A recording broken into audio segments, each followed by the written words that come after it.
Anda kembali menyaksikan Nusantara Economic Updates, pemirsa. Dialog bersama Direktur Dharma Henwa, Ricardo Silain. Kita lanjutkan kembali. Pak, tadi kan kita sudah membahas terkait dengan berbagai potensi yang terjadi jika harga komoditas ini terus mengalami kenaikan signifikan dan juga terjadinya komoditi boom. Nah, Anda melihat sejauh ini seberapa siapkah industri jasa kontraktor tambang ya, ini khususnya dalam menghadapi begitu lonjakan permintaan? Kalau ngomong sektornya sendiri jasa pertambangan menurut saya sih siap, tapi itu kembali ke masing-masing company. In the last 2-3 years kalau kita lihat beberapa mining contractors mereka cenderung a bit struggling karena ada masalah operasional, lalu curah hujan tinggi, kemudian adalah financial issue, funding, suku bunga tinggi. Nah, in particular dengan Dharma Henwa kita melihat bahwa terjadinya misalnya RKB yang dipotong maupun situasi yang memanas ini sebagai sesuatu yang bisa berdampak positif bagi Dharma Henwa karena Perlukah kita siap. penyesuaian strategi operasional? Kami sudah mempersiapkan ini jauh-jauh hari bahwa strategi operasional sifatnya adaptif. Kami sudah melakukan mengantisipasi cycle seperti ini. Kami sudah melakukan penambahan kapasitas sejak tahun 2024 lihat di kinerja operasional di 2025 dan ini akan kami tingkatkan lagi di 2026. Dari klien juga kami akan melakukan diversifikasi, tidak mengandalkan hanya dari Bumi Resources, KPC, dan Arutmin. Kita juga berespektasi untuk beyond coal bahkan ke mineral yang lainnya. Gitu. Oke, baik. Nah, kemudian juga Dharma Henwa ini kan belakangan ini juga melakukan transformasi bisnis, jadi ada peralihan dari subkontraktor ke full in-house begitu ya. Nah, bisa diceritakan sebetulnya apa faktor yang mendasari strategi operasional ini sehingga nantinya terrefleksi di target capaian kinerja?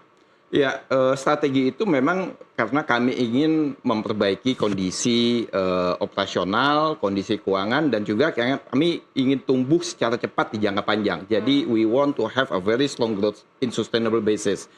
Dengan itu, kita harus meningkatkan kapasitas. Jadi, tadinya kami mengandalkan banyak subcontractors. Nah, itu secara bertahap kami ganti gitu ya. Kami menambah kapasitas alat berat. Kalau tahun 2023 itu 2024 in-house capacity itu di bawah 50%, di 2025 itu naik sampai udah hampir close 70%. 2026 ini itu akan jadi 100%. Bahkan efektif di April nanti, tadinya kami punya subcon yang rencananya masih bertahan sampai April 27, ini kami percepat take over di first quarter tahun ini. Jadi nanti kapasitas kami akan meningkat secara signifikan. Volume in-house itu year on year minimum on the existing project itu akan naik lebih dari 50%.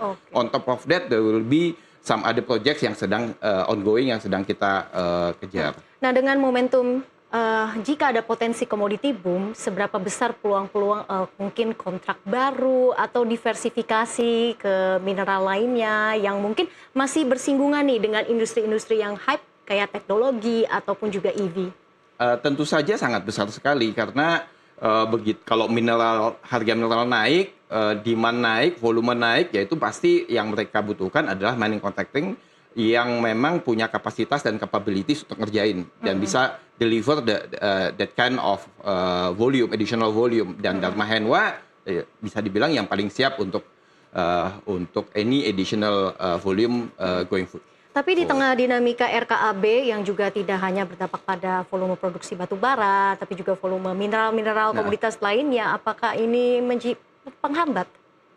Mungkin secara sektoral iya, tapi in particular bagi mereka yang siap seperti Dharma Henwa, ini opportunity. Karena ketika yang lain itu tidak bisa berkembang bahkan menyusut, ya kita bisa take that opportunities, we can get the contract, kita bisa offer rate yang sangat kompetitif dengan bahwa kita menjadi lebih efisien, lebih produktif, dan ini ya akan kinerja kami juga dalam 1-2 tahun ke depan akan meningkat sangat pesat sekali. Oke, baik. Ada wacana revisi lagi untuk RKAB-nya ya, Pak ya. Memang kita masih menunggu juga update-nya akan seperti apa untuk jumlah volume produksinya. Sejauh ini apakah kepastian regulasi ini menjadi faktor yang benar-benar menentukan untuk keberlangsungan sektor industri tambang ini? Tentu saja RKAB ini berperan penting sekali dalam perencanaan, baik dari sisi miners, pemilik tambang maupun mining contractors. Jadi kemarin itu banyak ya wait and see, ini gimana nih kita rencana untuk produksi ke depannya. Ya untungnya untuk Dewa kami punya kepastian dari klien, dari KPC dan Arutmin di mana volume mereka intact tidak berubah sama sekali. Jadi kita juga dalam melakukan operasional itu lebih confidence dibanding yang lain. Bahkan tadi karena kliennya kita juga kuat gitu ya, ya itu akan terefleksi pada kinerja kita juga gitu loh. Nanti kita bisa meleverage our existing clients untuk yang ngerjain kontrak yang lain. Untuk existing client tidak begitu banyak impact ya Pak. Tidak. Tapi kalau untuk penjajakan ke kontrak-kontrak baru new clients itu seperti apa dengan adanya RKAB ini yang masih menunggu begitu? Betul. Itu yang menyebabkan dari sisi miners juga wait and see karena kepastian volume yang mereka bisa kerjakan itu juga berdampak ke mining contractors. Jadi ada beberapa proyek yang mestinya kami sudah bisa mulai itu menjadi dipostpone. Ini masih wait and see. Harapannya nanti di mid-year ada review gitu ya. Biasanya dengan adanya demand yang makin menguat, biasanya ada penambahan volume juga. Oke, terakhir mungkin pertanyaannya Pak, melihat berbagai dinamika global yang terjadi dan juga potensi terjadinya commodity boom, kita tidak tahu ya, mungkin bisa jadi di mid-year atau mungkin di akhir tahun nanti. Sejauh ini seberapa optimis Anda melihat prospek industri tambang, khususnya mungkin untuk jasa kontraktor tambang, dan adakah sudah mungkin ekspansi bisnis lainnya yang juga sudah masuk dalam pipeline Dewa di tahun ini?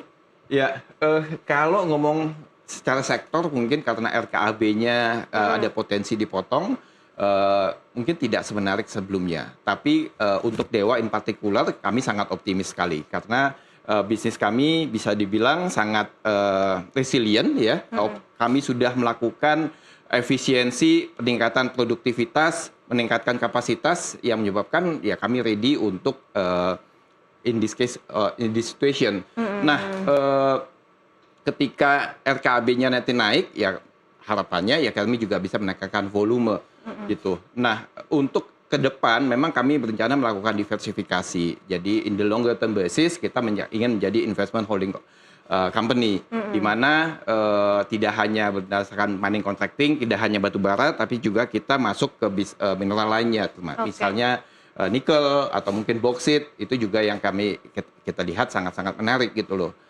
On top of that ya dan Mahenwa juga punya minerals, aset emas dan tembaga di Gayo. Oke, diversifikasi timeline-nya masuk di tahun ini begitu ya Pak? Kalau diversifikasi yang namanya new project ya selalu kita push gitu ya. Ya tahun ini kita juga harapkan ada kontrak baru yang sifatnya beyond existing. Oke, baik. Terima kasih banyak Bapak Ricardo Silayan selaku Direktur PT Dharma Henwa atas waktunya di Nusantara Economic Update. Sehat dan sukses selalu. Makasih Ellen, makasih. Dan pemirsa, dialog tadi juga sekaligus menjadi penutup perjumpaan kita hari ini. Ekonomi bukan sekedar angka, tapi nafas kehidupan kita semua. Dari pasar tradisional hingga industri digital, dari rakyat kecil hingga kebijakan besar, semua saling terhubung. Saya Lenggracia pamit undur diri. Terima kasih dan sampai jumpa.